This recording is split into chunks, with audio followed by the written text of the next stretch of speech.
संपूर्ण महाराष्ट्रासाठी आताच्या क्षणाच्या सर्वात मोठ्या आणि महत्त्वाच्या ठळक बातम्या। राज्यात धडाकेबाज निर्णय। उद्यापासून सर्वांना खुशखबर। 3 ऑगस्ट रविवार काही मिनिटांपूर्वीच्या या बातम्या आहे।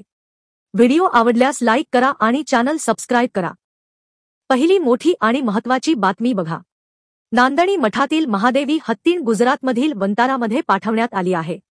मुंबई उच्च न्यायालयाचा निर्णय सर्वोच्च न्यायालयाने कायम ठेवल्यानंतर महादेवीला वंतारामध्ये नेण्यात आले।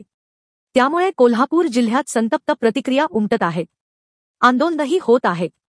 याची दखल घेत मुख्यमंत्री देवेंद्र फडणवीस यांनी यासंदर्भात बैठक बोलावली आहे। मंगळवारी 5 ऑगस्ट रोजी बैठक होणार असून त्या बैठकीमध्ये हत्तीणीला परत आणण्यासह इतर पर्यायांवर चर्चा केली जाणार आहे। मुख्यमंत्री देवेंद्र फडणवीस यांनी स्वतः ही माहिती दिली। पुढील बातमी बघा।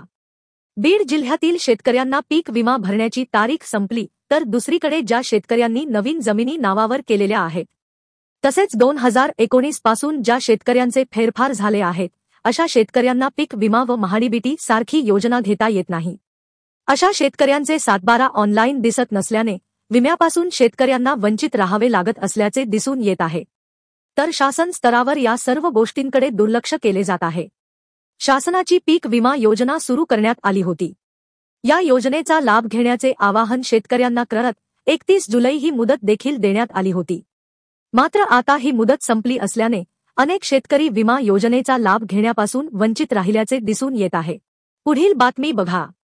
महाराष्ट्राच्या राजकारणात मोठा भूकंप घडवणाऱ्या शिवसेना फुटीच्या प्रकरणावर सर्वोच्च न्यायालयात सुरू असलेल्या सुनावणीबाबत वकील असीम सरोदे यांनी एक अत्यंत महत्त्वाचा दावा केला आहे। त्यांनी एक्सवर केलेल्या पोस्टमध्ये म्हटले आहे की येत्या महिनाभरात सर्वोच्च न्यायालय उपमुख्यमंत्री एकनाथ शिंदे यांची पक्ष म्हणून असलेली कारकीर्द संपुष्टात आणू शकते।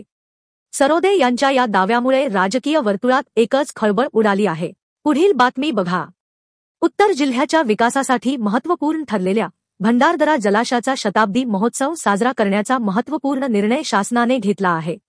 यासाठी मुख्यमंत्री देवेंद्र फडणवीस यांच्या अध्यक्षतेखाली शताब्दी महोत्सव समिती गठीत करण्यात आली आहे। या धरणास आद्य क्रांतिकारक राघोजी भांगरे जलाशय असे नाव देण्याचा निर्णय यापूर्वीच केला होता। भंडारदरा धरणास यंदा 100 वर्ष पूर्ण होत आहेत। धरणाचे 100वे वर्ष या भागाच्या विकासात्मक दृष्टीने साजरे व्हावे अशी संकल्पना जलसंपदा मंत्री राधाकृष्ण विखे पाटील यांनी मांडून त्याची कार्यवाही सुरू केली आहे।